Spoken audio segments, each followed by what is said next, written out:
가기사는 증시 각도기. 안녕하세요. 증시각도TV 시청자 여러분, 투자자 여러분, 도기 마을 여러분, 희망 금융전사 여러분 모두 반갑습니다.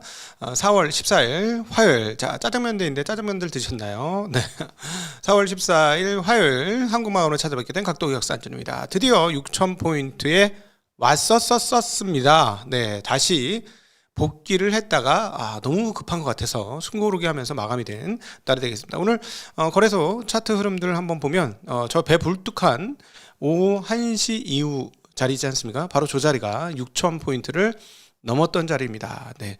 오늘 그 고가는 그 6,000포인트를 넘었고 6,026포인트까지 갔었고요. 시가는 5,960에서 시작했습니다. 고점에서 시작해서 고점으로 끝나는 흐름이었는데 배가 불뚝한 하루였다. 오른 종목은 669종목, 내린 종목은 200종목이 채 안 돼서 전반적으로 상당히 강한 흐름이었다. 역시나 오늘은 그동안 조금 덜 갔던 반도체는 하이닉스가 6%, 장중엔 8%도 넘었죠. 큰 폭으로 가면서 시장 상승을 이끌었고요. SK스퀘어는 하이닉스하고 그냥 합병해야 돼. 주가로 보면 괜히 쪼개놔가지고 좀 그런데 거의 하나다라고 보시면 되고, 그 다음에 삼성전자 2%대, 현대차도 2%대 강세를 보여주면서 시장의 시가총액 상위 종목들, 그리고 골고루 오늘 전반적으로 오르면서 모두 강한 흐름들을 보여주었습니다. 더불어서 코스닥도 강세를 보여주는 시장이었고요. 코스닥 시장은 2% 상승을 하면서 1121에 마감이 되는 모습 확인할 수가 있겠습니다. 자, 맵을 한번 잠깐 볼게요. 맵을 한번 보고 오면, 네. 오늘 전반적으로 상승한 종목이 많습니다. 시가총액 상위 종목뿐만 아니라 중소형주에서도 많이 올랐고요. 그 다음에 떨어진 종목들은 뭐 좀 제한된 적이어서 오늘 대부분 기분 좋은 날이 아니었을까 싶습니다. 거시경제 상황 체크하고 시장 상황으로 들어가 보도록 하겠습니다. 오늘 해외 주식시장 흐름 어땠는지 한번 살펴보도록 하죠. 일단 한국 2%대 상승을 했고요. 또 일본도 2%대 큰 폭의 상승을 했습니다. 그리고 나스닥 선물도 조금 올라가고 있고요. 반면에 이제 중국 시장의 상승폭은 조금 약한 모습을 보여주었습니다. 자, 그리고 환율 한번 동향 살펴보도록 하겠습니다. 자, 한국 원화는 1,477원입니다. 지금 뭐 조금 이따 잠깐 방송에도 언급이 되겠습니다만은 원화 강세를 위한 조치들이 계속 진행되고 있어서 상대적으로 조금 더 강세를 보여주고 있는데, 오늘은 사실은 장중에 원화는 어제 먼저 가가지고 엔화가 더 강세를 보여주면서 엔화는 935원으로 920원대에서 30원대로 올라오는 흐름 확인할 수 있었습니다. 자, 금리 상황을 보죠. 계속해서 고공행진하던 금리가 오랜만에 하락을 했습니다. 적지 않은 폭이죠. 1% 이상의 금리가 하락을 하면서 오랜만에 금리 숨고르기, 그 다음에 가격 반등, 채권 가격 반등이 나타난 모습 확인할 수가 있었습니다. 자, 오늘 테마별로는 창업 투자가 굉장히 좋았고, 그 다음에 전기전자가 좋았습니다만은 눈에 띄는 흐름은 증권주들의 강세가 굉장히 큰 폭으로 나타났습니다. 업종별로는 증권업종이 상위 증권사의 고공행진 속에서 무려 7% 가까운 상승세를 보여줬고요. 그 다음에 이제 중동발 이슈 로 인해서 석유 가격 하락이 예상되자 전기가스 가장 약체였죠. 이번 전쟁에 그 다음으로 높은 반등세, 그리고 배당도 많이 주는 업체들인 보험 강세를 보여주었고요. 금융도 강세였습니다. 그리고 전기전자는 반도체 주식을 중심으로 강세의 흐름들을 보여주는 모습 확인할 수가 있었습니다. 자, 오늘 증권주 강세에는 하나 더 추가적인 요소가 있었는데요. 일단 증권주가 왜 강세됐는지 한번 살펴봅시다. 이렇게 보시면 되겠어요.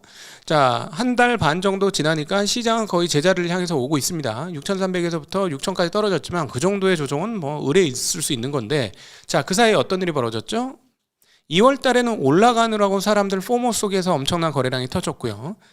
3월 달에는 패닉 속에서 엄청난 거래량이 터졌습니다. 정말 많은 거래량이 터졌고요. 자, 지금은 이제 반등을 하면서 또다시 거래량이 올라올 수 있고 시장은 전망은 좋아지는 거죠. 놀랍죠? 5,000포인트 초반에 좋게 봐야 되는데 6,000포인트가 되니까 마음이 편해. 자, 이걸 고치지 못하면 투자자는 성공하기 어렵습니다. 5,000포인트가 좋아야 하고요. 6,000포인트는 5,000포인트보다 안 좋은 거예요. 매수해야 되는 사람들한테는. 맞습니까? 틀립니까? 올라가는 것만 즐거워해가지고는 투자자로서 좋은 결과 얻을 수 없다. 다시 한번 확인하면서요. 그런데 누가 제일 지금 좋아? 6,000포인트 오니까 거래량 그대로 다시 유지되겠네. 증권사들 떼돈 벌겠네. 이런 상황인 거죠. 근데 그 사이에 증권사들이 엄청나게 뭐 고공행진을 했었느냐? 많이 오르긴 했죠. 2배, 3배, 막 3배, 350%씩 나오고 막 그랬으니까 많이 올랐어요. 그럼에도 불구하고 그 전에 밸류가 너무 낮았기 때문에 3배씩 주가가 올랐음에도 불구하고 그냥 적정가네. 뭐 이런 정도 수준입니다. 이게 바로 한국의 대표적인 흐름이었던 거예요. 왜 우리가 한국을 좋게 봤었냐? 2배가 올라도 아직 안 비싸. 이게 말이 통하는 나라가 한국이었던 거예요. 그래서 지수가 2,300에서부터 5,000포인트, 이제 6,000까지 왔음에도 불구하고 그냥 뭐 적정가네. 그러면 적정가면 위로 올라갈 공간이 있다 없다? 있다. 라고 보는 거죠. 자, 이제 증권계에서부터 또 호들갑을 떨기 시작합니다. 증권사 거의 모든 회사들은 작년도 10월, 11월에 나왔던 내년도 전망치, 2026년 전망치 다 틀렸어요. 왜냐하면 6천 얘기하는 회사들이 거의 없었거든요.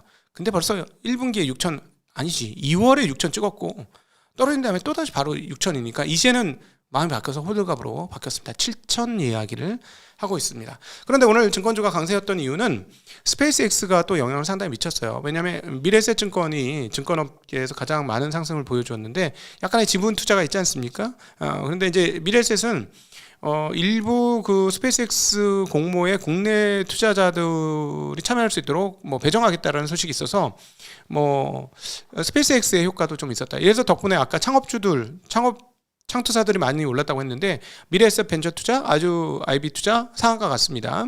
자, 그런데 여러분 하나 냉정하게 얘기해 드릴게요. 자, 꼬부라진 각도기 말씀드리면 지금 스페이스X의 가격이 얼마로 예상되냐면 2조 달러를 목표가로 하고 있습니다. 상장을. 물론 2조 달러를 다 현금을 조달하는 건 아니지만은 그중에 일부만 공개해서 자금을 조달해서 XAI에 투자하고 뭐 그럴 거고, 지금 테슬라도 구원해 줘야 되잖아. 그래서 테슬라하고도 합병한다고 얘기하고 뭐 별별 얘기가 다 나오고 있는데 2조 달러면 한국 돈은 2,600조예요. 삼성전자의 2배짜리 회사인데요. 제가 다른 건 몰라도 올해 26년 기준으로 삼성전자가 버는 돈의 10분의 1도 못 벌 것이라는 확신은 있습니다. 스페이스X가. 네. 이익 기준으로 삼성전자 10분의 1은커녕 20분의 1도 벌기 힘들 거라는 생각이 들어요. 뭐 재뿌리는 건 아니고. 자, 이 말인즉슨 뭐냐면 꿈은 가득하나 현금 창출은 시간이 좀 걸릴 것이다 라는 겁니다. 근데 꿈에 의해서 IPO가 되니까 이 부분에 대해서는 적절한 균형적 시각이 필요하다는 말씀을 드리고 싶습니다. 이게 지금 근데 적절한 균형이 없다라고 느껴지는 건 뭐냐면 OCI 홀딩스가 스페이스X하고 폴리시콘 공급 계약을 조율 중이다라는 뉴스만으로도 시간에서 20%나 상승하고 있어요. 그러니까 무슨 스페이스X가 황금 보따리 마냥 생각을 하는데 실제로 돈은 잘 못 벌 것이다 라는 게 각도기의 생각이 되겠습니다. 자, 오늘 그 투자주초별 매매 동향 살펴보지 않고 갔네요. 자, 어떻게 됐을까? 상상해보죠.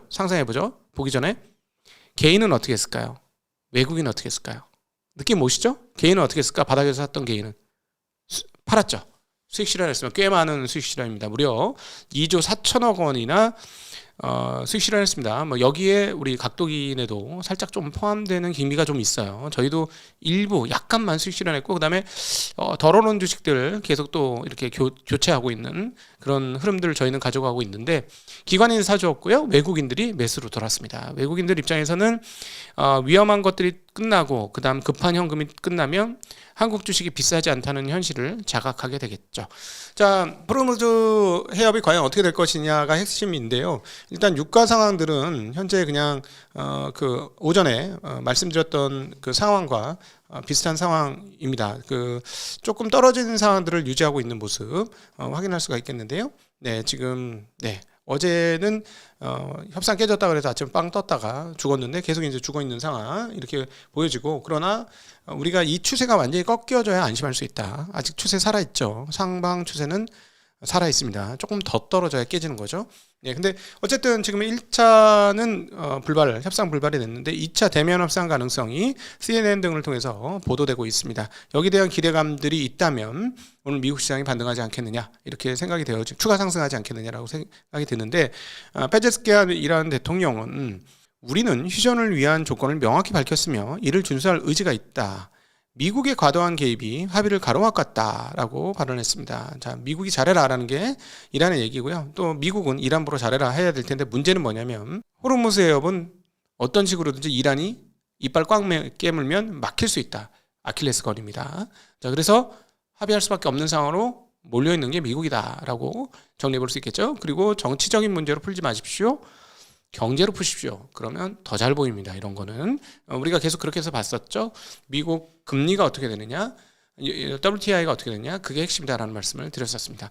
자, 앞서 잠깐 말씀드렸던 대로 한국이 원화 약세를 피하기 위해서 기존의 RIA 계좌뿐만 아니라 그 환해지 파생 상품에 투자할 경우 세부담을 완화하는 과세 특례를 시설하겠다는 소식도 들리고 있습니다. 그리고 또 하나, 해외 자회사로부터 국내 모기업이 수입 배당금을 달러로 받을 경우 입금 불산임률을 기존의 95에서 100%로까지 한시적으로 상향해서 달러가 더 유입될 수 있도록 하겠다라는 이야기가 들고 있습니다. 그래서 계속 달러에 의한 원화 약세를 좀 방지하고자 하는 그런 정책들이 계속 나오고 있는 그런 상황이다라고 볼 수 있겠고요. 그 다음에 이제 그 물류업계가 지금 어려우니까 고유가 부담을 덜어주기 위해서 심야 화물차 고속도로 통행료를 한 달간 면제해 준다는 소식도 들리고 있습니다. 자, 그 환율과 더불어서 이제 한국 시장이 환율 안정이 되고 금융시장이 안정화되고 그 다음에 주식시장으로 생산적 금융으로 갈 수 있을 것이냐 하는 그런 고민들이 현재 정부에서 계속 진행되고 있고 저희도 굉장히 큰 관심사입니다. 지금 이미 약간의 머니 무브, 은행 예금의 일부가 주식시장에 들어오면서 지금의 이 화랑장을 만들어냈지 않습니까? 그런데 만약에 조금 더 많은 자금의 주식시장으로의 이동, 즉 생산적 자금으로 이동이 되면 어떻게 될 것인가? 그렇게 되면 대단한 일이 벌어지겠죠. 그러나 그게 쉬울까요? 쉽지 않습니다. 왜 쉽지 않을까요? 익숙하지 않기 때문에 그렇습니다. 자, 왜 그러냐? 지금 올해 생산적 금융전환 원년으로 금융당국이 지금 기치를 내걸고 상당히 일종의 뭐랄까 포커스를 맞추고 이렇게 무게를 쭉쭉 밀어주고 있는데 쉽지 않다라는 소식이 되겠습니다. 14일 금융업계에 따르면 KB금융, 신한, 하나, 우리, HN농협 등 5대 은행의 3월 말 기준 대출 잔액 상황들을 보니까 중소기업 대출 잔액이 680조 7,618억 원으로 그 일부 증가하는데 약 0.94% 증가하는데 머물렀다는 소식이 되겠습니다. 반면에 대기업 대출은 5.12% 더 늘었다는 소식이에요. 그러니까 이 말은 뭐냐면 생산적 금융을 하려면 기존의 부동산 대출보다는 기업의 대출을 해줘야 되고 또 기업들 중에서도 뭐 예를 들어 이제 빠르게 성장할 수 있는 쪽으로 대출을 더 해줘야 되지 않느냐. 뭐 대기업들이야 필요한 데도 있지만 안 필요한 데도 있으니까 대출이. 그런데 실제로는 중견 중소기업에 대한 대출은 그렇게 크게 늘진 않고 있다라는 얘기가 되겠습니다. 그런데 일단 은행 입장을 잠깐 변호를 해주면 대기업은 연체가 잘 안 터져요. 그러니까 돈을 쉽게 꺼줄 수 있죠. 그러나 중견 중소기업은 연체가 좀 더 터집니다. 실제로 보면 1월 말 기준으로 봤을 때 대기업 연체율은 0.13%인데요. 중소기업 연체율은 0.82%로 대기업보다 7배 이상 높아요. 그러니까 개인 사업자도 0.71%고요. 그러니까 대출을 해주겠냐는 거죠. 대출을 안 해준다는 거예요. 자, 그런데 이거는 이제 은행 입장이고요. 자, 한번 뒤돌아서 돌려볼까요? 한국의 은행의 대출은 지금 2000년 IMF 이후부터 주로 기업의 대출이 많이 됐나요? 가계 대출이 많이 됐나요? 네, 가계 대출이 많이 됐습니다. 가계 어디에 대출이 많이 됐나요? 부동산에 많이 대출됐죠? 부동산 중에 어디에 대출이 많이 됐나요? 아파트. 네, 아파트는 획일적이다, 다양하다. 획일적이다. 값이 어떻게 나온다? 바로 나온다. 대출하기 어렵다, 쉽다? 쉽다. 지난 25년간 한국의 은행들은 쉬운 대출만 했습니다. 사실상 하이테크가 아니야. 야, 거기 공시지가 얼마니? 공시지가 얼마야? 그럼 LTV 뭐 40% 60% 쳐가지고 거기 요만하면 하면 되겠네, 그지? 오케이, 콜. 자, 앞에 저기 선수님 거 있어? 없어? 오케이, 끝. 이거는요, 진짜 한 달만 교육받으면 누구나 할 수 있는 일이에요. 전문가 일이 아니라는 거죠. 이 말인즉슨 무슨 말이냐? 한국의 은행들은 전문적인 대출 능력을 지난 25년간 소멸시켜 왔다라는 겁니다. 그렇기 때문에 사실은 딱 보면 딱 봐야죠. 눈빛을 보고 이 사람이 사기를 칠 상인가? 이걸 딱 파악해내야 되거든요. 이거를 물론 각종 서류와 그다음에 뭐 예를 들어 현장 답사 뭐 등등등을 통해서 가려내야 되겠죠. 그거는 근데 어떤 교과서적인 원칙인지 모르겠지만 어쨌든 자기만의 툴로 이 돈을 빌려줬을 때 뛸 돈이냐 안 뛸 돈이냐를 분석을 해야 되는데 지금 사실 담보대출은 앞에 선수리만 없으면 그냥 땅 짚고 헤엄치기 아니야. 그래 왔다는 거죠. 그래서 대출의 규모가 그렇게 늘어났고 한국의 GDP 대비 가계대출 규모는 세계 사상 최고 수준에 이르고 있고 민간 대출까지 합치면 압도적인 1등이 되고 전세자금 대출까지 하면 안드로메다 대출로 됩니다. 그래서 이게 잘못될 경우 다 죽어요. 대출 안 받은 사람, 나 같은 사람도 다 죽어. 이렇게 되는 거죠. 그러니까 참 안타까운데요. 자, 여기서 이제 얘기 드리고 싶은 것은 얘네는 이제 보통 자기 자본 비율 부담이 커지기 때문에 잘못하면 기업 대출은 원래 꺼렸었던 거잖아요. 계속 말씀드렸잖아요. 위험 가중치가 중요하다. 이런 중소기업 위험 가중치는 100%가 훨씬 넘겠지. 근데 부동산은요, 얼마라고요? 15에서 20%로 올라갔을 뿐이에요. 그러니까 은행권을 끄집어내서 정말 열심히 대출 분석해서 하게 하려면 위험 가중치를 바꿔야 됩니다. 쉬운 대출을 그만하고 대신에 안전하죠. 안 띄고. 근데 대체적으로 지금 어떻게 됐어요? 나라 전체가 위태롭게 됐잖아요. 대출 전체가 총합이 너무 많아져서. 아무리 부동산 대출이 안전하다고 해도. 그래서 제가 가끔씩 말씀드리는 게 스트레스 테스트 한번 해봐야 되는 거 아니에요? 혹시나 중국이나 지금 바로 작년까지 중국이나 그리고 일본처럼 예전에 일본처럼 부동산 가격이 반토막 나면 어떻게 될 건데? 한국 은행들 멀쩡해요? 스트레스 테스트 한번 해봐야 되는 거 아니에요? 라는 생각이 드는 거죠. 예, 저는 하여튼 쉽지는 않습니다. 갑자기 평소 하던 루틴을 싹 바꾼다는 건 쉽지는 않지만 장기적인 미래를 위해서는 바꿔야 되는 과정 중에 하나인데 시간은 좀 걸릴 거다. 인내는 해주되 시스템을 바꿔야 된다. 이 부분은 금융위원 분들이 굉장히 훌륭하신 분들과 뛰어나신 분들이 많으니까 다 준비를 하고 계실 것이라고 믿습니다. 자, 다음은 이제 국가 정책이 그래서 어떻게 돌아가고 있느냐라는 건데요. GPU 사업에 2조 원을 투자한다는 소식입니다. 지난번에 5만 장? 이 정도 확보하기로 했지 않습니까? 그래서 이 GPU 확보 구축 운용 지원 사업에 돈을 국가에서 넣고요. 그래서 이걸 구매한 뒤에 산학연회 이렇게 학교, 그 다음에 기업, 그 다음에 연구소에 이걸 쓸 수 있게 해준다는 것이죠. 그래서 이 2조 투자를 앞으로 진행을 할 것이다 라는 소식이 있고요. 이것과 더불어서 지금 AI 관련 특허가 한국이 세계 3위랍니다. 놀랍죠? 굉장히 놀랍습니다. 특허 건수는 중국이 압도적으로 많아요. 중국이 압도적으로 많고 그리고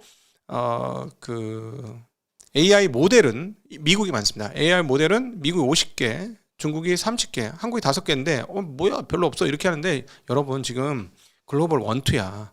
원투하고 우리가 맞짱을 뜰 수 있는 상황은 아니고 나머지하고 비교해보면 우리가 압도적으로 많다. 다른 나라는 별로 없다. 그리고 특허 건수는 중국이 72%로 가장 많은데요. 1인당으로 따져보면 10만 명당으로 따져보면 한국이 많아.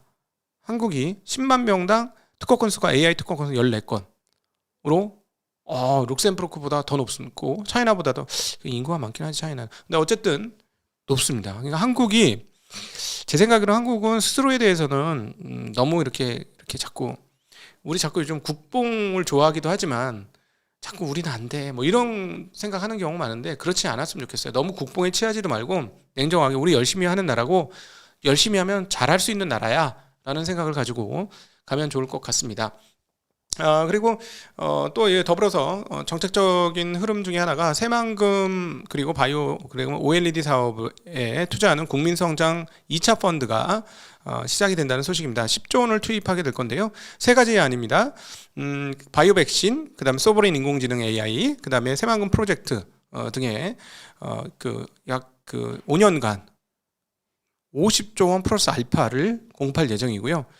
바이오 육성을 위한 임상 3상 기업에 직접 투자 및 대출을 지원하기로 했고요. 그 다음에 새만금 첨단벨트에 로봇 수소 재생에너지 등 거점 구축 사업에 자금을 지원할 예정이고, 그 다음에 OLED 디스플레이에도 그 설비 투자에 대한 자금을 지원할 예정이라고 합니다. 자, 근데 여기서 한 가지 좀 드리고 싶은 말은 한국에서 M&A가 조금 뭐라 그럴까? 좀 구체화되었으면 좋겠어요. 그러니까 특별히 미국에서 그냥 개인이 억만장자된 것들의 거의 대부분은 기업을 잘 아이디어를 가지고 뛰어들어가서 잘 구축했어. 그래서 기업이 뭔가 자리를 잘 잡았어. 그럼 그거를 대기업이나 이런 데 팔아요. 세컨더리 마켓이라고 표현하는데 팔아. 그래갖고 본인은 막 몇백억, 몇천억, 누구예요?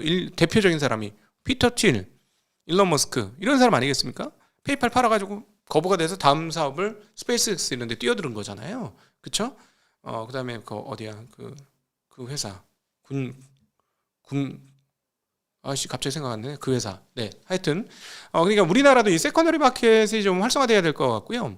이 세컨더리 마켓이 활성화되려면 M&A가 되게 좀 자연스럽고 보편적으로 일어나는 거 아닌가 하는 생각이 듭니다.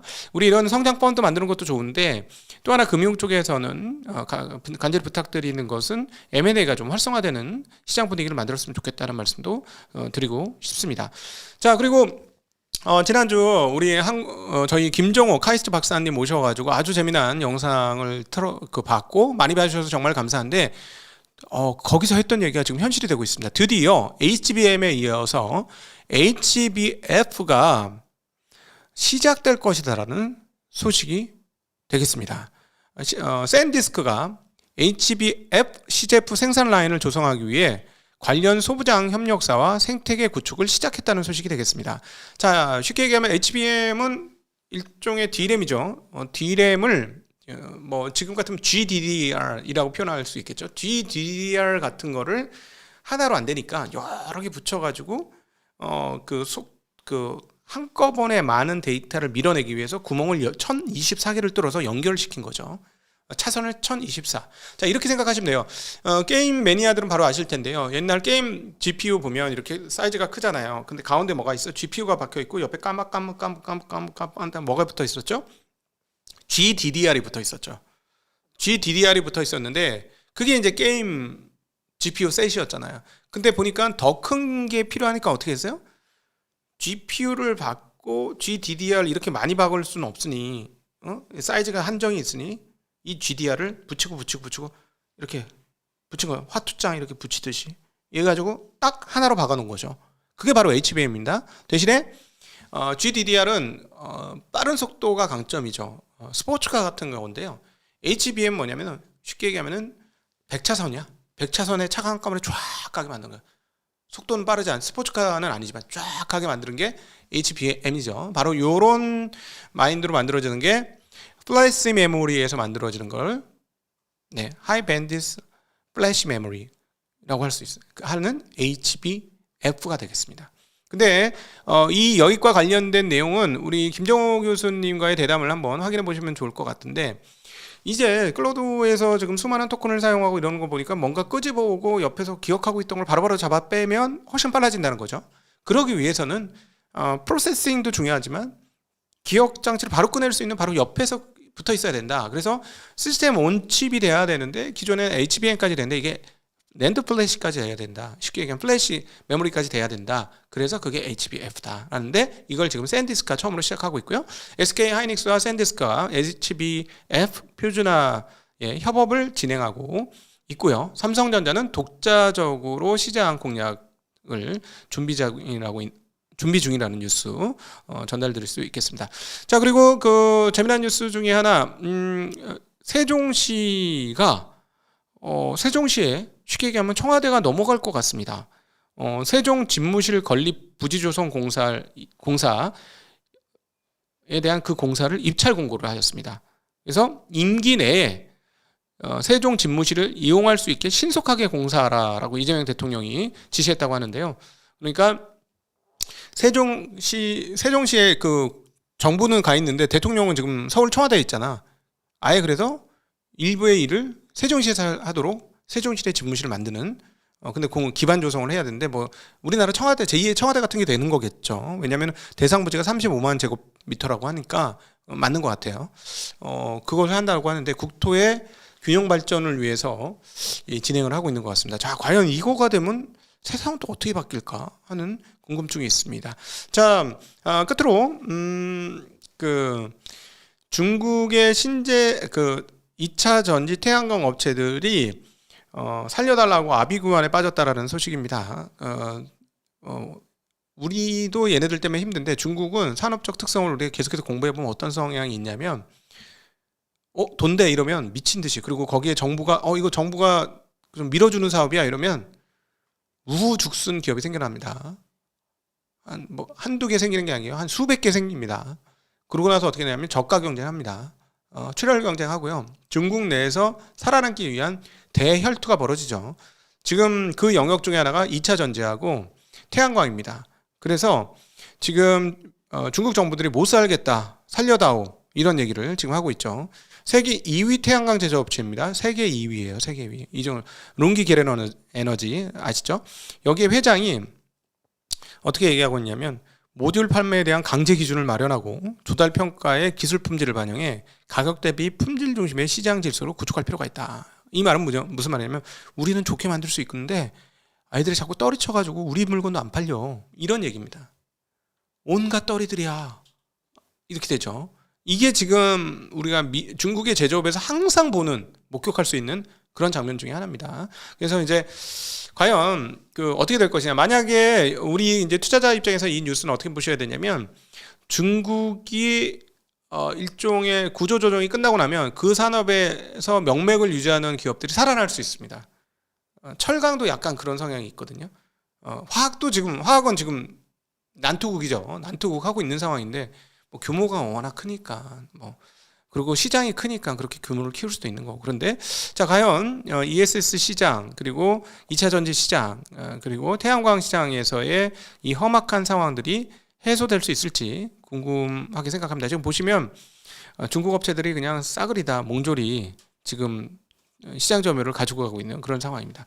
어쨌든 이런 부분에 대해서 뭐라 할까, 세계적으로 조금 압박이 좀 필요한 게 아닌가, 같이 살려면. 근데 얘네는 지금 그럴 의지는 없는 것 같아요. 그래서 우리가 중국이 도달하지 못하는 영역을 잘 해치고 풀어가지고 만들어가지고 그런 길을 좀 걸어가야 되지 않을까 하는 생각을 다시 한번 가지게 됩니다. 자, 오늘 다시 한번 6천을 찍은 날 여러분 고생 많으셨고요. 해째 한 달만 참아. 근데 한 보름 틀렸습니다. 죄송합니다. 한 달만 참으면 돼 이렇게 했는데 한 달 보름 정도가 걸리네요. 아무것도 안 하는 것이 훨씬 더 좋은 결과를 낼 수 있다는 점 다시 한번 상기하는 시간이 되었으면 좋겠습니다. 즐거운 저녁 되시길 바라겠습니다. 감사합니다. 안녕.